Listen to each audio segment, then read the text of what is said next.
प्रिय भक्तगण जदि आपण भल पाउथुबा झीटी को निजर करने चाहूँगी तेबे प्रिय भक्तगण यह भिडटी को संपूर्ण देखंतु बिल्कुल भी स्किप करंतु नहीं। हाँ आज्ञा आपण माने आज यही भिडटी संपूर्ण जदि देखि नेउछंती तेबे जो झील को भल पाउछंती से झील को अति सहजरे निजर करिपारिबे। प्रिय भक्तगण यही विधि करिया पई खंडी साधा कागज एवं 3टी गुआ गोटी आपन को कला काछियार आवश्यक पड़िबो, अल्प तुलसी पत्र एवं अल्प सिंदूरर आवश्यक पड़िबो।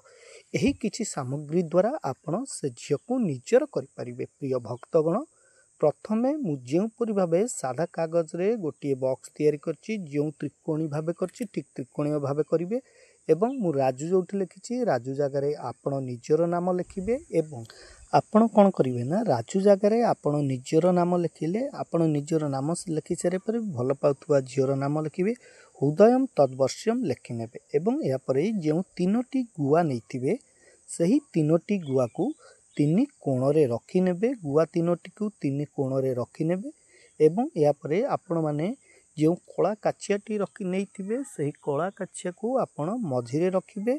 सेथिरे आपण कौन करिवे सिंदूर को आपण 3टी गुआरे लगेबे एवं जो आमर पत्रटी नेले तुलसी पत्र उपरे छिंची देबे। प्रिय भक्तगण यही विधिटी को आपण माने रविवार दिन संध्या 7टारू राति 9टा मध्य उत्तर दिग को मुह करी बसी करिवे। यही समस्त कार्य करि सारिया परे प्रिय भक्तगण आपण माने कौन करिवे ना जो सबु जिनिस रे यही विधि गुड़िक करिथिबे से समस्त जिनिस को आपण कला काछियारे बांधि नेबे। मन रखंतु हृदयम तद्वर्ष्यम यही विधि कर सारा पर मंत्रटी को 21 थर जप करेंगे।